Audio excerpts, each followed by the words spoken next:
नमस्कार दर्शकों, BTV news में आप सभी का स्वागत है। मैं हूं हरीश फतेहंदानी। बीटीवी न्यूज़ के विशेष प्रोग्राम कहिए नेताजी में हमारे साथ मौजूद हैं शहर कांग्रेस के अध्यक्ष प्रमोद टंडन और भाजपा के नगर अध्यक्ष शंकर लालवानी जी। आप दोनों का स्वागत है बीटीवी के स्टूडियो में। सबसे पहले बात करेंगे प्रमोद टंडन जी से। प्रमोद जी, क्या लगता है आपको जो टिकट का बंटवारा हुआ है, जिस तरह टिकट बटे, जिस तरह विरोधाभास सामने आया और टिकट चेंज हुए? देखिए, क्या है कि जो भी कांग्रेस का सिस्टम है वो सिस्टम थोड़ा सा हम लोगों को ये आशा थी कि वो सिस्टम बदलेगा। जिस तरह से राहुल जी का था कि नीचे से जो सर्वे आएंगे, ब्लॉक अध्यक्षों की, जिला अध्यक्षों की राय को तवज्जो दी जाएगी, लेकिन जो स्वीकार करने में कोई मुझे गुरेज नहीं है कि सिस्टम जो अंत में हुआ वो यही हुआ कि कोटा सिस्टम, नेताओं का दबाव और रस्सा कसी के बाद टिकट का की घोषणा हुई। और इन टिकट के बाद एक स्वाभाविक क्या था कि कुछ नेताओं ने ये अपने आप में मान लिया था 4 महीने, 6 महीने, 8 महीने पहले, और कुछ लोग अपने आप को विधायक का टिकट लाया हुआ पा रहे थे। तो जब जो व्यक्ति ये सोच लेता है कि उसका टिकट तो मिल गया, जब वो सोच लेता है उसका टिकट तो वो नहीं है, तो जब कोई नए को मौका मिलता है तो एक सहज स्वाभाविक प्रक्रिया है कि स्थापित नेताओं को वो व्यक्ति इतनी आसानी से पुसाता नहीं है। जिनको मिला तो उनके खिलाफ जो दूसरे लोग दौड़ में थे तो वो हुआ। तो ये फेस आते हैं, 20-20 का मैच होता है। कभी लगता है कि ये आदमी के पक्ष में जा रहा है, कभी लगता है इस आदमी के पक्ष में जा रहा है, लेकिन जो भी होता है, पार्टी के हम लोग तो अध्यक्ष हैं, हमारा तो एक ही कर्तव्य है कि पार्टी को किसी भी तरह से सामंजस्य बैठाएं, उसमें एकता बनाए रखें, और कांग्रेस आला कमान जो निर्णय ले उस निर्णय का पालन प्रमोद टंडन को कराना है। प्रमोद जी, मैं जानना चाहूँगा कि ये दूसरा चुनाव कर रहे हैं कांग्रेस के अध्यक्ष कार्यकाल में? जी हाँ, जी हाँ, है ना जी। मैंने पहला चुनाव भी, जहाँ तक मुझे याद है, पर मैंने ऐसा माहौल नहीं देखा कि प्रमोद टंडन की पुतले की अर्थी निकाल दी गई, उसका अंतिम संस्कार कर दिया गया, जूते मारे गए, मुंह काला। नहीं, ये मेरे पास इसके सारे फुटेज है। मेरा मना कर रहा हूँ, फुटेज की बात ही मत करो। मैं मना करूँ तो फुटेज की बात करो। नहीं प्रमोद जी, पर ऐसा ये अनुशासनहीनता है कि नहीं? और इस तरह से, अच्छा आज मुझे प्रमोद भाई बताइए कि 2 टिकट चेंज हुए, इसका मतलब ये है कि कांग्रेस जब टिकट तय करती है, जो नेता विरोध करेंगे तो टिकट चेंज हो जाएगा। ये कांग्रेस की परंपरा है? ये परंपरा कभी नहीं रही। मैं सोचता हूँ कि जो लोग टिकट बांटने की महत्वपूर्ण जवाबदारी पे थे वो ज़मीनी तौर पे राजनीति को उतना समझ नहीं पाए, और उन्होंने जो लास्ट मोमेंट पे 1 बजे टिकटों का परिवर्तन किया। भाई, पहली बात तो ये है कि टिकट देने वाले आप, पहले यदि आप दे रहे हो तो सोच समझ के दो, और बदल रहे हो तो किन कारणों से बदल रहे हो उस पर सोचो। तो इन सब चीज़ों से मैं निश्चित रूप से मानता हूँ कि पार्टी की छवि में कहीं ना कहीं फ़र्क आया है। उसमें स्वीकार करने में कोई दिक्कत नहीं है मुझे। दूसरी बात ये है कि जो पुतले जले ये हुए, तो थोड़े दिन पहले भारतीय जनता पार्टी के भी सुदर्शन गुप्ता का काफ़ी विरोध हुआ था, ये हुआ था, लेकिन जिन लोगों ने भी जो अति उत्तेजना में ये काम किया है उनको ना तो प्रमोद टंडन आसानी से लेगा और ना पार्टी आसानी से ले गई। आज किसी को भी अपनी बात को कहने का हक है, लेकिन पार्टी फोरम पे रखो, उसको अनुशासित ढंग से रखो। अब जिनकी जैसी मानसिकता है, जैसी सोच होती है, वैसा वो लोग निर्णय लेते हैं, लेकिन उनके ऊपर भी पार्टी निर्णय लेगी, वो आपको आने वाले समय में नजर आएगा। प्रमोद भैया, आप मानते हैं कि अगली बार जब चुनाव होंगे, चाहे वो लोकसभा के हों, चाहे निगम के हों, अन्य को चुनाव हो, अगर पार्टी जिनको टिकट देगी अगर वो विरोध करेंगे तो फिर टिकट चेंज होगा? एक मानसिकता, जो उम्मीदवार रहेंगे उनके मानसिकता उनकी बनेगी कि नहीं बनेगी? ये मैं, चूंकि आप शहर के अध्यक्ष हैं, मैं आपसे जानना चाह रहा हूँ। देखिए, एक पहली बात तो ये है कि अब दोनों ही पार्टियों में विरोध और बगावत निचले स्तर पे आ गई है। आज यदि हम पूरे जहाँ जहाँ चुनाव हो रहे हैं, चाहे मध्य प्रदेश की बात करें, चाहे जयपुर की बात करें, चाहे रायपुर की बात करें, तो मुझे एक नया फैशन चालू हो गया। उस फैशन के कारण मैं बताऊं आपको कि ये जो इलेक्ट्रॉनिक मीडिया और प्रिंट मीडिया में ज़्यादा छपने की जो बीमारी हो गई है राजनीतिक लोगों को, और कहीं ना कहीं उकसाते भी आप ही के समाज के लोग हैं कि ये करोगे तो ये हो जाएगा, ये करोगे तो ये हो जाएगा। तो ये जो पूरा काम हुआ ये एक षड्यंत्र था। कुछ लोगों ने षड्यंत्र को हवा दी कि ऐसा करोगे तो कटिंगें पहुंच जाएंगी, ये हो जाएगा, दबाव बन जाएगा, टिकट बदल जाएगा। अब यदि ये चीज़ में सफलता मिल गई तो मैं विशेष रूप से कहता हूँ कि ये अच्छी परिपाटी नहीं हो रही है, इसको पार्टी को सोचना पड़ेगा। और यदि ये गलतियाँ नहीं सुधारी गई तो जो आप बोल रहे हो ऐसी स्थितियाँ लोकसभा चुनाव में भी दोनों पार्टियों को झेलना पड़ सकती है। ललवाना जी, क्या मानते हैं आप? जो विरोध तो भाजपा में भी हुआ है, सबसे पहले बात करूँ जो टिकट का बंटवारा हुआ है, 1 नंबर विधानसभा में खुलेआम मीडिया ने छापा, मीडिया ने दिखाया कि सुदर्शन गुप्ता के विरोध में मीटिंगें हुई और वरिष्ठ नेताओं ने मीटिंगें करी। इसमें कोई आपको दुरा है? दूसरी बात, एक मेरा इसका मैं जवाब दे दूं। मैं इसके अलावा एक विरोध बताऊँ आपको, मैं जो बता रहा हूँ। दूसरा विरोध जो सांवेर में आज तक इतने लोगों ने कभी एक साथ इस्तीफे नहीं दिए, जो कि टिकट को लेकर वहाँ भी नाराजगी थी, ताई को लेकर नाराजगी थी, सांसद को लेकर नाराजगी थी। तो क्या ये जो परिपाटी चली है, इसे आप कितना उचित मानते हैं? अपने आप को अनुशासित पार्टी कहती है भाजपा। देखिए, जो पहली बात आपने विधानसभा क्षेत्र क्रमांक 1 की कही, आपको ध्यान हो कि जो विरोध था, जो तथाकथित विरोध की बात आ रही है, एक बैठक हुई थी, उस बैठक में बात कही गई थी पार्टी के हर कार्यकर्ता को हर बात कहने का अधिकार है, ऊपर उचित फोरम पर। जब उन्होंने पहले अपनी बात सब स्तर पर रखी थी, तब तक तो पार्टी के वरिष्ठ नेताओं ने बात सुनी थी, लेकिन जब एक बैठक करके उन्होंने अपनी बात कही थी और वो जो मीडिया में आया था, उसके बाद हमने उसको गंभीरता से लिया था और गंभीरता से लेने के बाद उनको बुला के बात की गई थी और चेतावनी भी दी गई थी। और उसके बाद मेरा ध्यान है, उसके बाद ध्यान है मुझे अच्छी तरह कि किसी प्रकार का कोई विरोध नहीं हुआ था। और जो एक बार जो आप कह रहे हैं पुतला दहन की बात हुई थी या किसी को, वो कुछ ऐसे लोग थे, शरारती लोग थे, आप फुटेज देखेंगे तो उसमें भारतीय जनता पार्टी का कोई भी जवाबदार कार्यकर्ता नहीं था। तो टिकट मांगने के पहले उनकी मांग जायज थी, अपनी बात कहने का मांग थी।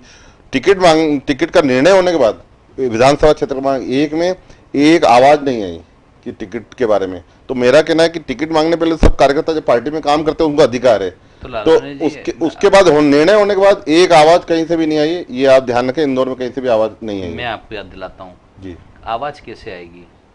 जो मुख्य भूमिका में थी उषा ठाकुर, उसको तो पार्टी ने 3 नंबर से टिकट दे दिया। तो आप ये मानते हो कि विरोधाभास? फिर वहाँ और भी थे, उमाशंकर शर्मा थी, सत्तन जी थे, निरंजन चौहान थे, ऐसा नहीं है, और भी उम्मीदवार थे। अब सब काम पे लग गए, सब चुनाव के काम में लगे हुए हैं। विरोध किसी प्रकार का नहीं है, टिकट मांगने तक का विरोध था, निर्णय पार्टी ने करा, उसके बाद पार्टी का निर्णय सब कुछ शुरुदारी है। सांवेर को लेकर क्या कहेंगे आप? सांवेर में 2 उम्मीदवार थे, स्वाभाविक रूप से जो सोनकर परिवार से थे, और निश्चित तौर पर टिकट एक को मिलना है, पर दूसरे को नहीं मिला। तो आप जिस प्रकार की बात कर रहे हैं इस्तीफे सौंपे, एक कार्यकर्ता का भी इस्तीफा नहीं है, ये मीडिया में प्रचारित है। किसी ने ये प्रचारित कर दिया कि इस्तीफा दिया, न इंदौर भारतीय जनता पार्टी कार्यालय पे, न प्रदेश भारतीय जनता पार्टी कार्यालय पे किसी का कोई इस्तीफा नहीं आया। ये किसी द्वारा चलाया गया मनगढ़ंत षड्यंत्र, जिसमें कहा गया था कि इस्तीफे दिए, और वही लोग कल फॉर्म भरने में साथ में थे। पर ये जो परिपाटी, प्रमोद टंडन जी ने एक बात कही कि आजकल एक परिपाटी हो गई और ये एक राजनीति का निचला स्तर हो गया है। मेरा कहना है, शंकर अभी आप क्या मानते हो अध्यक्ष होने के नाते, कि अनुशासनहीनता के अभी भी अनुशासनहीनता हो रही है? देखिए, भारतीय जनता पार्टी इस मामले में बहुत गंभीर है। कहीं भी अगर ऐसी अनुशासनहीनता होती है तो उसको हम गंभीरता से लेते हैं। हमारे इंदौर नगर में कहीं भी ऐसी टिकट वितरण के बाद कहीं भी ऐसी बात नहीं आई। अगर आती तो हम उसको तुरंत एक्शन लेते और एक्शन लेके उस पर कार्रवाई करते। पर ये इंदौर का सौभाग्य है कि कहीं ऐसी कोई बात नहीं है, कोई असंतोष नहीं है, काम अच्छा चल रहा है, सब जगह प्रचार शुरू हो गया। प्रमोद भाई, जो असंतुष्ट लोगों ने फॉर्म भरा है, उसे कांग्रेस किस तरह मनाएगी? कई लोगों ने फॉर्म भर दिए हैं प्रत्याशी तय होने के बाद। देखिए, मेरी बात सुनो, कांग्रेस एक सीमा तक जाकर उन लोगों को मनाने का प्रयास करेगी, लेकिन मैं आपके टीवी के माध्यम से उन लोगों को भी ये कहता हूँ कि यदि आपके मन में, वचन में, कर्म में कांग्रेस है, आपकी रगों में कांग्रेस ही खून बह रहा है, तो आपको अपने आप ही स्वतः अधिकृत उम्मीदवार के खिलाफ ना लड़ते हुए अपना फॉर्म वापस ले लेना चाहिए। और जो लोग वाकई में ईमानदार हैं वो फॉर्म वापस ले लेंगे, जो लोगों मन में ईमानदारी नहीं है उनको कांग्रेस पार्टी बाहर का रास्ता दिखा देगी। ये सिस्टम है और उसको निभाया जाएगा।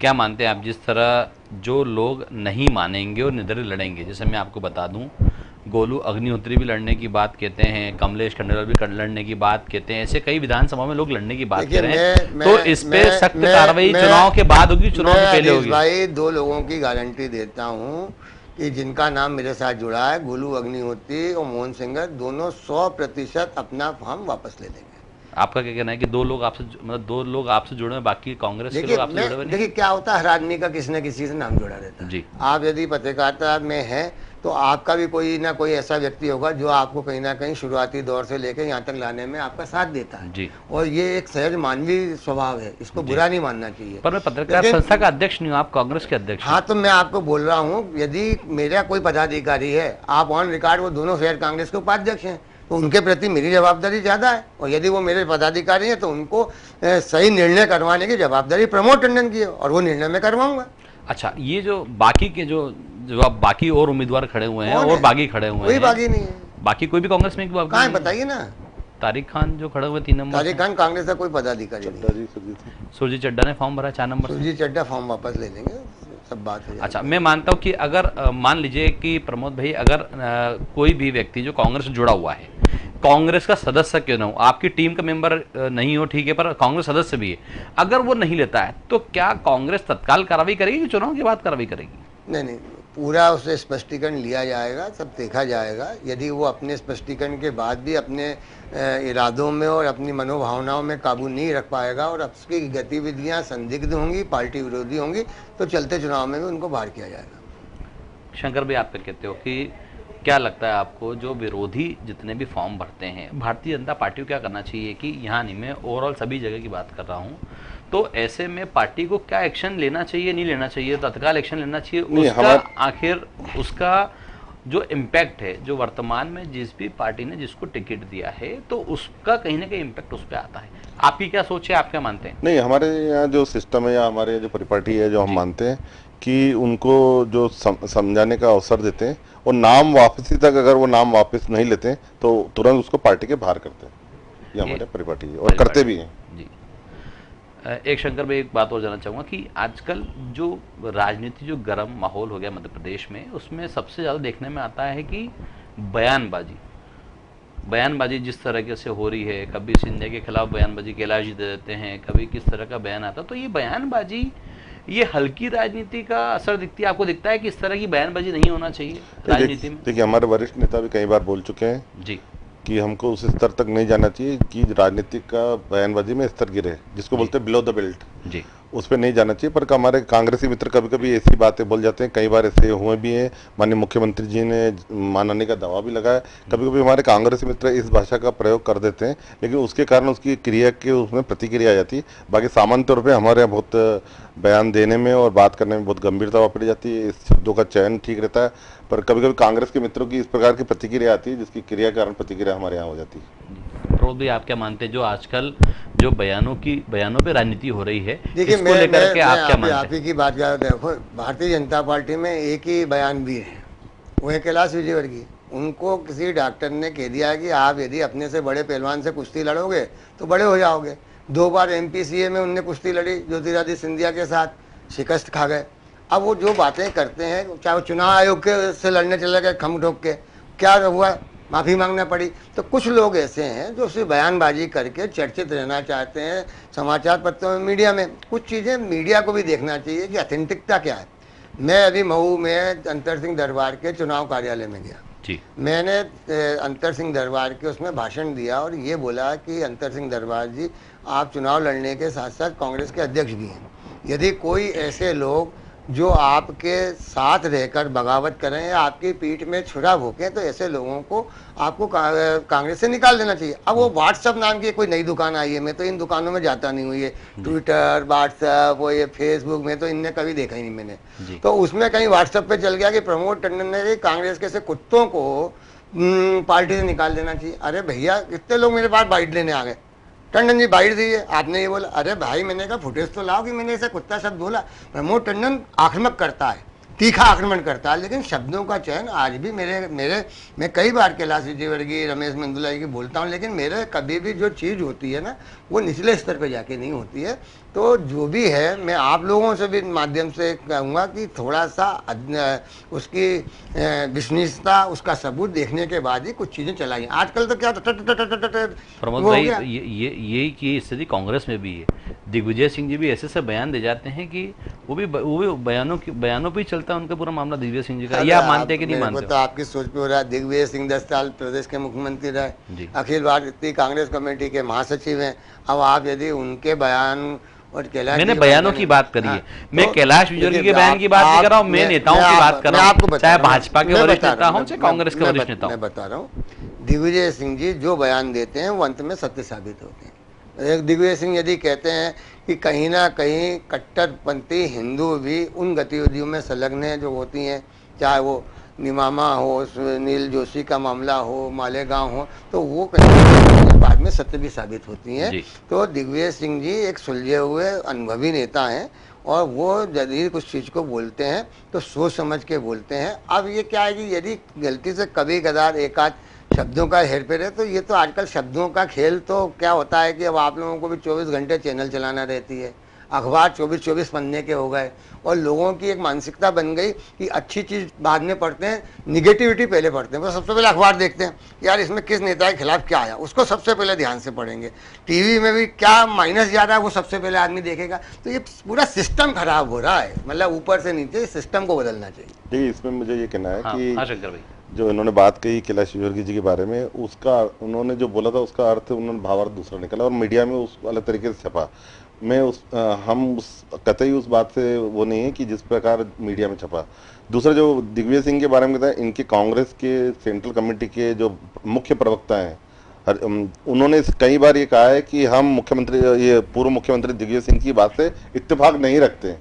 यानी जो वो दिग्विजय सिंह जो बात कहते हैं वो कांग्रेस के वरिष्ठ नेता इत्तेफाक नहीं रखते हैं, वही उसको डिनाई कर देते हैं। और उन्होंने ऐसे कई सीरीज है उनकी स्टेटमेंट की कि वो जो स्टेटमेंट देते हैं और बाद में पलट जाते हैं, या फिर वो कांग्रेस बोलती है ये हमारा स्टेटमेंट नहीं है। तो दिग्विजय सिंह तो बयानवीर हैं, घोषणावीर भी बयानवीर भी कह सकते हैं, और ऐसे ऐसी नई नई चीज़ें खोज के लाते हैं कि जिसका कोई सिर पैर ही नहीं रहता है। तो अगर शुरुआत ऊपर से की जाए और तो मुझे लगता है कि नीचे तक ठीक हो जाएगा कांग्रेस में भी। प्रमोद भाई, मैं आपसे जानना चाहूँगा कि जो लालवानी जी ने बात की, आप उसको कहाँ तक उचित मानते हैं? देखिए, हमारे वहाँ कांग्रेस पार्टी का एक सीधा सा है कि जो स्पोकमैन, प्रवक्ता जो बोलता है वो पार्टी की लाइन होती है जी। और यदि कोई नेता कोई बयान देता है तो उसकी निजी राय होती है। तो दोनों में फर्क है। प्रवक्ता जो बोल रहा है वो पार्टी की लाइन है और दिग्विजय सिंह यदि कोई बात बोलते हैं तो वो उनकी राय होती है। तो दोनों में फर्क है। क्या लगता है, 8 विधानसभा है, अब आप अध्यक्ष हैं, इतने लंबे समय से रहे हैं, तो मैं आपसे ये नहीं चाहूँगा कि आप वही जवाब दें मुझे कि वो 8 कांग्रेस जीत रही है। मैं कभी नहीं बोलता हूँ। तो क्या लगता है इंदौर में कांग्रेस कितनी सीटें जीतेंगी? ठीक है, मैं आपसे बिल्कुल दावे के साथ कह सकता हूँ कि कांग्रेस पार्टी पहले से आगे जा रही है और कांग्रेस पार्टी सरकार बनाने जा रही है। 2 चीज़ें, इंदौर में हमारी 3 सीटें थी, हम उससे आगे बढ़ रहे हैं। भारतीय जनता पार्टी तो ये बोलती है कि 9 की 9 सीट हम जीत रहे हैं।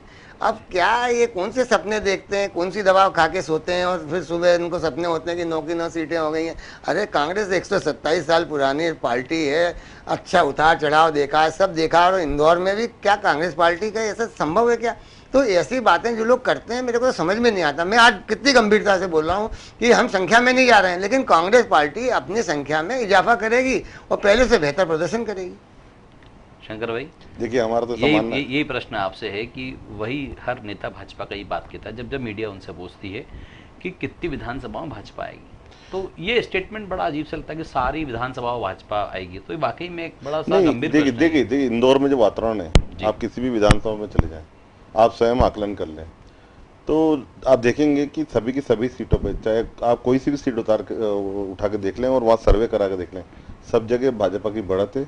और मैं विश्वास के साथ कह सकता हूँ कि इंदौर में सभी सीटों पे भारतीय जनता पार्टी आएगी। यही नहीं, पूरे मध्य प्रदेश में भारतीय जनता पार्टी की सरकार। मैं नहीं बोल रहा हूँ, ये सर्वे जितने भी सर्वे हुए हैं, अगर आप देखेंगे लगातार 4-5 सर्वे तो अभी छपे हैं और सभी सर्वे में भारतीय जनता पार्टी को स्पष्ट बहुमत आ रहा है। तो जनता भी समझती है कि अरे सर्वे हमेशा नाकाम भी होते हैं। सर्वे से पूरा कोई मापदंड नहीं होता, चंद लोगों से सर्वे से वो नहीं होता है। ये तो क्या है, फेल गुड में चल रही है भारतीय जनता पार्टी। शंकर भैया भी फेल गुड में चल रहे हैं। नहीं, वो तो समय बता देगा थोड़े दिनों बाद। 8 दिसंबर को बैठेंगे, आ जाएगा, समय आ जाएगा कि 8 दिसंबर को बैठेंगे कि इंदौर में 9 सीटें बैठेंगे, हम साथ में बैठेंगे, मैं यही कह रहा हूँ, चर्चा करेंगे। आज 9 सीटें आपकी आती है कि नहीं आती है, उसी बात पे यही चर्चा। बिल्कुल, हमारी जी के साथ फिर बैठेंगे यहाँ चुनाव परीक्षण के बाद। आपकी 9 सीटों की बात यही बिल्कुल हम बता देंगे आपको। मेरा आपसे प्रश्न था, जो आपने सर्वे की बात है शंकर भाई, सर्वे तो शिवराज जी ने कई बार करा लिया, उसके सबसे टिकट भी नहीं बटे हैं।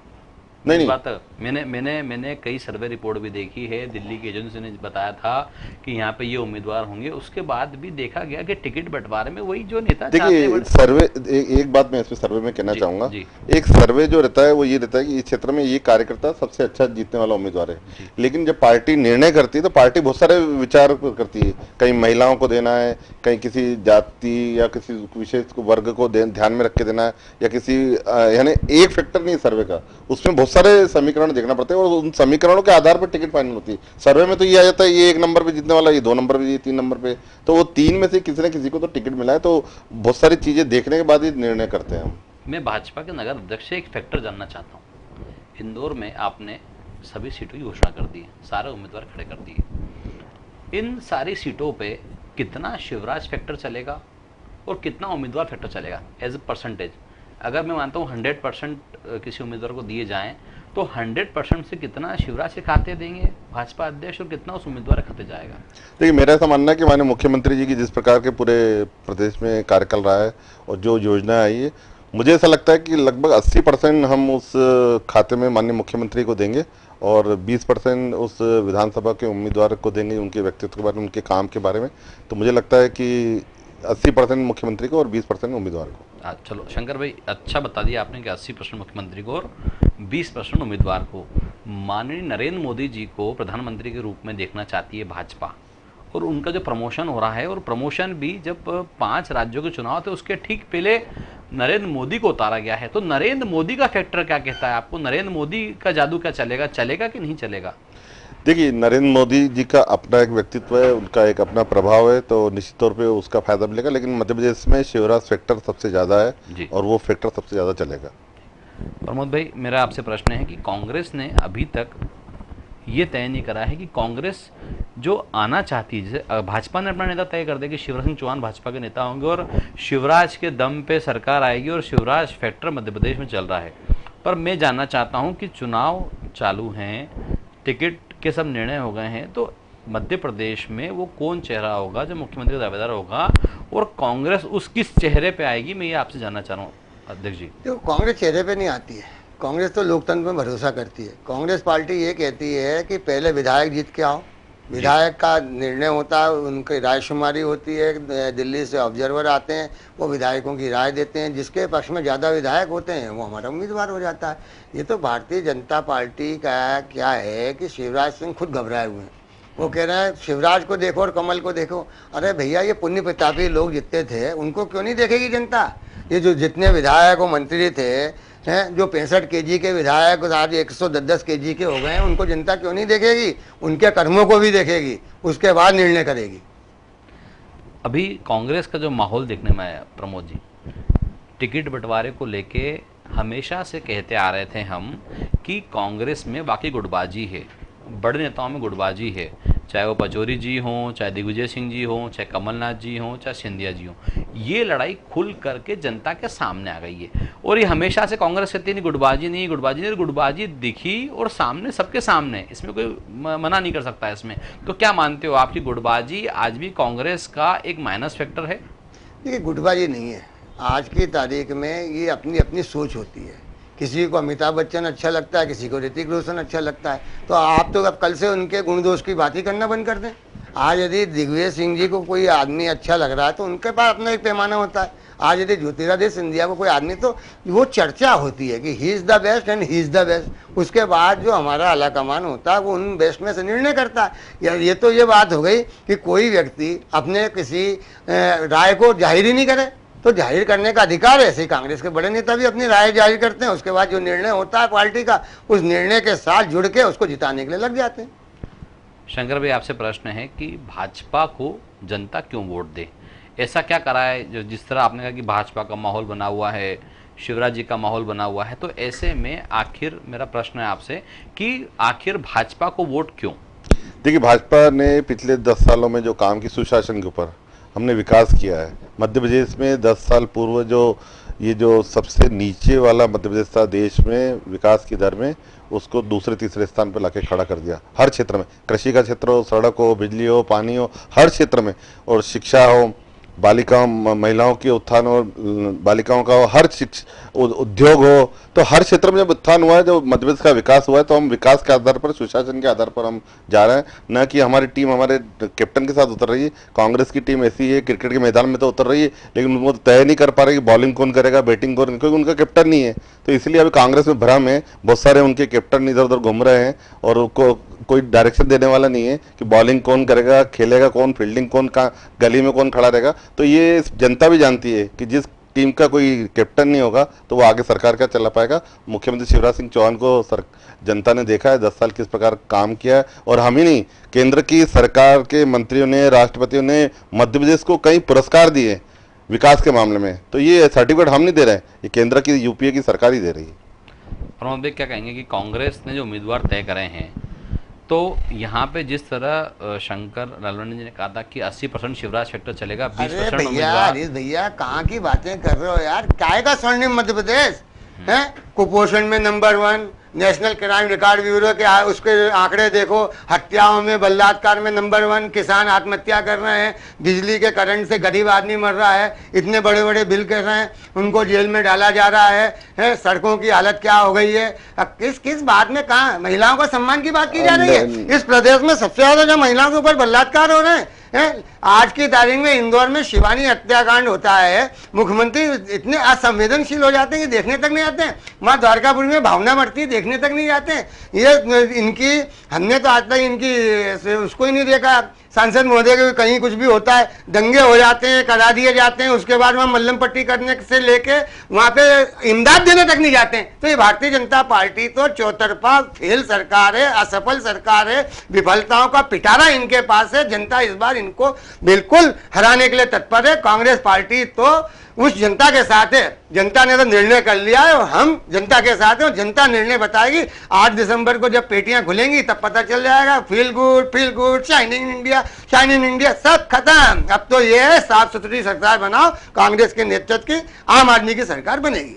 तभी कांग्रेस के इतने बड़े बड़े नेता जेल में, एक के बाद एक घोटाले निकल रहे हैं, सब जेल में जा रहे हैं। और जो सड़कें खराब है वो नेशनल हाईवे की सड़कें खराब है, जो स्टेट हाईवे की सड़कें, अरे आप तो देखो, आप चलो नेशनल हाईवे की सड़कें, जो नेशनल हाईवे की सड़कें वो खराब। नहीं, अरे कमलनाथ जी ने इंदौर में बोला था हम ब्रिज बना लेके पलासी वाला, 1 लाख रुपए नहीं दिया, आज तक 1 लाख रुपए नहीं दिया उन्होंने पलासी का रोड पे। अरे 1 लाख रुपए नहीं दिया। केंद्र में 3 मंत्री मध्य प्रदेश के, अरे के बाद काम नहीं हुआ, 3 मंत्री।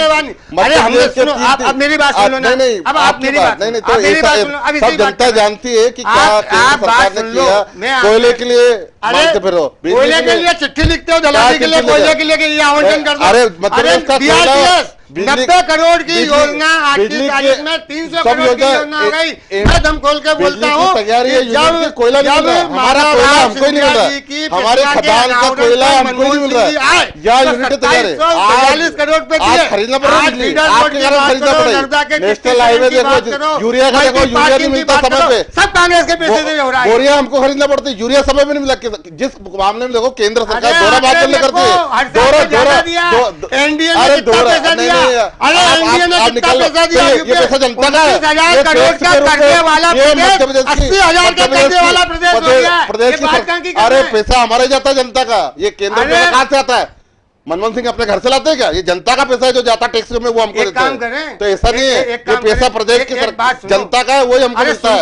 ये कोई कहीं से बाहर से नहीं लाते, ये इटली से पैसा नहीं आया। अरे इटली से नहीं आया तो रोम से नहीं आया, ये तो यही का पैसा है, आपका और हमारा पैसा है। तो भैया आपका पैसा। अब एक काम करो, मध्य प्रदेश से जितना रेवेन्यू होता है उतना रेवेन्यू लेना चालू कर दो। अगली बार यदि तुम्हारी भागी कहीं खुदा ना खास सरकार आए, तुम अपने उसको बोलना ये तय करवा लो, आप अभी से करवा लो। अरे तनख्वाह नहीं बटेगी, करवा लो, लाले बढ़ जाएंगे, लाले तनख्वाह नहीं बटेगी।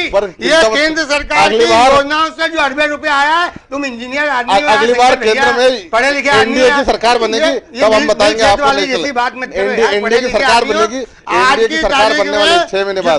पैसा केंद्र सरकार ने यूपीए 2 ने दिया, इतिहास इतिहास में कभी मिला तो क्यों नहीं नेशनल हाईवे और बने? उससे तुम्हारी दुकान चलती है। नेशनल हाईवे क्यों नहीं बने? लक्ष्मी पैसा आता है वहां से, नेशनल हाईवे क्यों नहीं बने? पैसा आता है केंद्र कोयला से। क्यों नहीं दिया? अरे केंद्र अरे केंद्र यूनिट का तैयार है, मानो। कोयला क्यों नहीं दे अरे रहे? केंद्र का हमारा ही कोयला मनमोहन सिंह का मध्य प्रदेश एहसान का मानो कोयला कि मध्य प्रदेश को हमने नहीं मिल बिना रहा है। भेदभाव यूरिया क्यों नहीं दे से रहे? मध्य यूरिया क्यों नहीं प्रदेश दे में रहे? पैसा दिया, बोरिया क्यों नहीं दे बिना रहे? भेदभाव से मध्य खाद प्रदेश के में- लिए बोरिया अरे नहीं हमारा देंगे, अनाज के लिए एहसान बोरिया नहीं मानो। देंगे, मनमोहन सिंह जी का राशन फोटो लगा लगा के देंगे। रखो अपने अपने घरों में। जब भी मांगने शिवराज जाओ सिंह को सुबह सुबह तब मनमोहन सिंह जी की मांगने पूजा जाओ। करना चाहिए। प्रमोद जी, अपन हम विषय से भटक गए। जिस तरह लालवानी जी ने बताया था कि किस तरह हम भाजपा को वोट क्यों दें, कांग्रेस अगर कांग्रेस क्या वोट मांगेगी, किस आधार पर वोट मांगेगी? अरे बताया ना दादा, यही तो बता। नेशनल क्राइम रिकॉर्ड ब्यूरो, महिलाओं पे अत्याचार, किसानों पे अत्याचार, जो हुआ है गलत वो बताइए। कांग्रेस क्या करेगी जनता के लिए? कांग्रेस क्या करेगी? कांग्रेस ने दिया, कांग्रेस ने 50 साल में क्या किया? 50 साल में क्या कांग्रेस करा? आप ने देखो क्या पूरा नहीं दिया? पूरा कांग्रेस प्रदेश ने एक बता दो 10 साल में एक अस्पताल लाओ या एक भी कोई हो,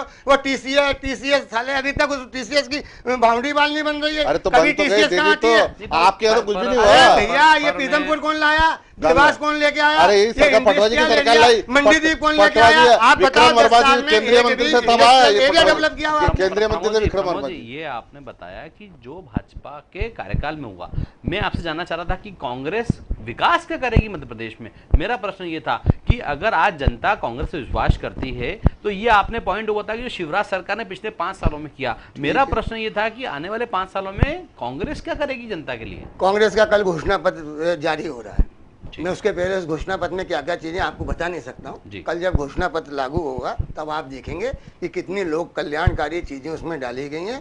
कांग्रेस बोलती कम है, काम ज्यादा करती है। ये काम कम करते हैं, ढिंढोरा ज्यादा पीटते हैं। ग्लोबल मीट, ये मीट, वो महापौर थे कैलाश बाबू, एक बड़े ट्राले पे जाने कितने लोगों को घूम गए। अरे बताओ ना कितने लोग आए उसके बाद, इतनी बड़ी बड़ी इन्वेस्टर मीट कर दी, कितने का निवेश हुआ है। टीसीएस, एक टीसीएस आती है, मैं बधाई देता हूँ। उस टीसीएस को भी लाते हैं तो कहते हैं पहले निहालपुर मंडी में आएगी, वहाँ के जमीन के भाव बढ़ा दिए, फिर कहते हैं यहाँ आएगी, फिर कहते हैं वहाँ आएगी। जब कहीं की सब अपने लेन देन खेल पक्का हो जाता है, वो एक क्रिस्टल पार्क 10 साल में नहीं कंप्लीट हो पाया है। कितनी चीजें हैं। मैं कह रहा हूँ जनता, भारतीय जनता पार्टी की ये लोग लुभावनी बातों से ऊब गई है और अब वो परिवर्तन की तरफ बढ़ रही है। शंकर भाई, आपने जो प्रमोद टंडन जितने भी आरोप लगाए, उस आरोप को लेके आप क्या मानते हैं कि क्राइम का रेट बता दिया इन्होंने? देखिए इनके पास विजन है नहीं, ये सकारात्मक भूमिका में है नहीं। हमारे पास विजन नहीं है। जनता हमको 60 साल से शासन करने दे रही है। आजादी के बाद से 60 साल कांग्रेस शासन कर रही है। 10 साल के तुमने मध्य प्रदेश शासन, 2-3 बार टूटी लंगड़ी सड़की सरकार, संबित की सरकार चलाई, 50 साल में कांग्रेस से करा तभी तो मध्य प्रदेश गठन में गया। आज बेरोजगारी में जो 50 साल में, अरे 50 साल में आज नर्मदा का 33 चरण अभी तक ला नहीं पा रहे। तभी तो लगातार भारतीय जनता पार्टी के महापौर बन रहे हैं, तभी तो परिषद भारतीय जनता पार्टी की बन रही है। ये तो जनता जानती है विकास कौन करता है, तो इसलिए बनते हैं, विकास कौन करता है। पार्षद भी बनते हैं, पार्षद भी कट्टरता फैला के, सांप्रदायिक कट्टरता फैला के मतों का विभाजन करने से जीतते हो। हम तो वहां से मुस्लिम क्षेत्रों से भी जीते हैं। कहाँ से? मुस्लिम क्षेत्रों से भी हमको मतलब महापौर जी को आपको दिखा देंगे। आज क्या आपकी हमारा आज शंकर भैया की तबीयत ठीक नहीं है, आज तुम कहीं तनाव में आए हो, इसलिए तुम आंकड़े मैं तो बिल्कुल रिलैक्स से, हम अच्छी तरह जीत रहे हैं। हमारा पूरा मेरा दोनों अध्यक्षों से एक आखिरी प्रश्न होगा कि जो निचली राजनीति स्तर, जो राजनीतिक स्तर है, चाहे वो कांग्रेस का हो चाहे भाजपा का हो, वो एकदम निचला होता जा रहा है। उसको लेकर के इसका चिंतन बड़े नेताओं को और नेताओं को करना चाहिए कि नहीं करना चाहिए? दोनों बिल्कुल करना चाहिए, बिल्कुल करना चाहिए। समाज का कहीं ना कहीं राजनीतिक लोग जनप्रतिनिधि होते हैं, आईना होते हैं। जो भी व्यक्ति, यदि सड़क पे चलता हूँ तो लोग देखते हैं, मैं लोगों को नहीं पहचानता हूँ लेकिन लोग पहचानते हैं प्रमोद टंडन है। मेरा व्यवहार, मेरा आचरण, मेरी बोली, मेरे क्रियाकलाप सब ये जनता देख रही है। हर नेता को मेरी अपील है कि अपने आप को इस तरह से प्रस्तुत करो कि जनता के बीच में कुर्ते पजामे पहन के घूमने वाले नेताओं के प्रति जो अविश्वास बढ़ा है उसका विश्वास पैदा करो। चाहे मेरी पार्टी हो चाहे इनकी पार्टी हो, हम सब में सुधार की जरूरत है। मैं दावे के साथ आज टीवी के सामने कह रहा हूं कि राजनीतिक लोगों को क्षणिक भावना में आकर क्षणिक लाभ के लिए निजी महत्वाकांक्षाओं, निजी लाभ से ऊपर उठकर ईमानदारी से जनता का प्रतिनिधि बनना चाहिए। और जनता से भी मैं आह्वान करता हूं, अन्याय मत सहो, गलत और सही का निर्णय लो। जो व्यक्ति गलत है उसको गलत बोलो, जो सही है उसको सही बोलो, और जो आपकी कसौटियों पे खरा नहीं उतरे उसको निश्चित रूप से पद से हटवाओ, उसको निश्चित रूप से हराने का आप लोग मादा रखो। मैं जनता से भी अपील करता हूँ। देखिए शंकर जी, हमने शुरू से कहा है, चुनाव की शुरुआत में भी, पिछली बार भी, हम सकारात्मक भूमिका में चलेंगे और सुशासन की बात करेंगे। हमने नकारात्मक की बात कभी नहीं कही। हमने कभी केंद्र के ऊपर इतने आरोप, हमने जो करा है हम वो बता रहे हैं। तो हम हमेशा सुशासन और सकारात्मक भूमिका में चलते हैं। हमारे मुख्यमंत्री सरल सहज है, एक वो जमीन से जुड़े हुए किसान से मुख्यमंत्री बने, न कि राजघराने से आए हुए कोई नेता है। तो इसलिए सरल सहज मुख्यमंत्री, और हम सकारात्मक भूमिका में रहेंगे, सुशासन की बात करेंगे। राजघराने से जब राजस्थान होता है तो वहाँ की मुख्यमंत्री कौन, बताओ भैया, आपके वहाँ मुख्यमंत्री कौन कैंडिडेट है राजस्थान में? शंकर भैया, वो नीचे से काम करते ऊपर आई। अच्छा, ये नीचे, अच्छा, आपके उनके परिवार की एक महिला, उनके परिवार की एक महिला राजघराने में पैदा हुई, वो नीचे से नहीं, वो तो काम करते हुए ऊपर। अरे तो भैया, अरे भैया, तो ज्योतिरादित्य सिंधिया, हाँ, तो कहाँ से आए? ऊपर से तो पढ़ लिख के आए, भगवान ने इतना दिया। एक शिवराज सिंह चौहान है जो किसान पुत्र, किसान माटी से जुड़ा हुआ, माटी से जुड़े हुए, बाद बिना एसी करे हुए गाड़ी में घूम रहे हैं। अरे एसी से आप भी देखते हो, हम भी देखते हैं इंदौर में। एसी में आप भी देखते हो, हम भी देखते हैं इंदौर में। जब विजयाराजे सिंधिया, बड़ी नेता विजयाराजे सिंधिया, वसुंधरा राजे सिंधिया, यशोधरा राजे, तो उनके जय जयकार करते हो। वो सामान साहब अनिल भाई यहाँ बैठे हैं, जितनी बार इंदौर आए एसी की गाड़ी में, भारतीय जनता पार्टी में ज्योतिरादित्य सिंधिया के नाम से बौखलाहट है, उसकी जनसेवक छवि से बौखलाहट। अरे उन्होंने करा क्या है?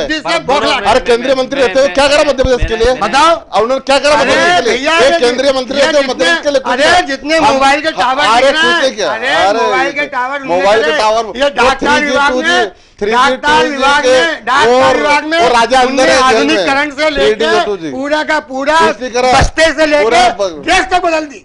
मेरा दोनों अध्यक्षों से ये निवेदन था कि हम बात कर रहे थे कि जो राजनीति का निचला स्तर है उस पर बात कर रहे आना थे, चाहिए, सुचिता आना चाहिए। पर इस मंच के माध्यम से हम उन दोनों अध्यक्षों से बात कर रहे हैं, और दोनों अध्यक्षों का ऐसा रोल, मतलब ये हम आप सुधारने की बात कर रहे हो, अब यहाँ तो कम से कम इस फोरम पे तो आप दोनों को इस तरह से व्यवहार नहीं करना चाहिए। पर ठीक है, हम फिर आपसे देखो भैया, मैं क्या कह रहा हूँ, हम तो ये कह रहे हैं, हमने जनता को भी बोला, गलत चीज हो उसको बोलो। ये यदि गलत चीज ने सामंत वाली बात करी तो बोलना पड़ा कि इनके वहाँ आए तो साधु संत हमारे वहाँ काम करे। हमने तो ये बोला शिवराज सिंह चौहान जमीन से किसान जुड़े हुए हैं, तुम्हारे वहाँ सभी लोग जमीन से जुड़े हुए हैं, इंदौर में भी जितने नेता हैं जमीन से जुड़े हुए हैं। मेरा इस पूरे डिस्कशन के बाद एक आखिरी प्रश्न आप दोनों से है कि आपराधिक गतिविधियों के लोग चुनाव में हमेशा पाए जाते हैं, तो दोनों पार्टी क्या क्या करेंगी? क्या गुंडों के सहारे इंदौर का चुनाव लड़ा जाएगा? क्या अपराधी लोगों के माध्यम से चुनाव लड़ा जाएगा, चाहे वो कांग्रेस का हो चाहे बीजेपी का हो? देखो साहब, जो जराइम पेशा है, जो नित्य प्रतिदिन कहीं ना कहीं अपने खौफ से इस समाज को प्रताड़ित करता है, जो आज भी ऐसी गतिविधि में संलग्न है, पुलिस उनके ऊपर कठोर कार्रवाई करे। चुनाव आयोग ने असीमित अधिकार दिए हैं जिला प्रशासन को, उनको करे, और हम राजनीतिक दल उनको अपने इर्द गिर्द लेके नहीं घूमे। हमारा तो ये, यदि ऐसे कोई तत्व हम लोगों के आसपास आए तो उनको दूर करना चाहिए, और पुलिस का काम है डंडा मारो और ऐसे उनको अंदर करो और निष्पक्ष और साफ सुथरे चुनाव कराओ। शंकर जी, मेरा एक वाक्य, और मैं हमेशा ये बोलता रहता हूँ और आगे बोलता रहूंगा जब तक मैं राजनीति में रहूंगा, कि राजनीति का अपराधीकरण और अपराधों का राजनीतिकरण ये कभी होना नहीं चाहिए। जब जब ये अपराधों का राजनीतिकरण होगा या राजनीति में अपराधीकरण होगा तो ये समाज में गिरावट आएगी। ये हम कभी सहन, मेरे होते हुए तो मैं सहन नहीं करूँगा, बाकी हमारी पार्टी इसका पूरा ध्यान रखती है। मैं दोनों ही पार्टी के अध्यक्षों को धन्यवाद देता हूँ। बीटीवी न्यूज़ में आप हमारे निवेदन पे आए और कहिए नेताजी, जो बीटीवी न्यूज़ ने एक चुनाव को देखते हुए एक नया कार्यक्रम चालू किया है उसमें आप सम्मिलित हुए, आप दोनों का धन्यवाद और आभार। और ताज़ा खबरों को देखते रहिए लगातार बीटीवी न्यूज़।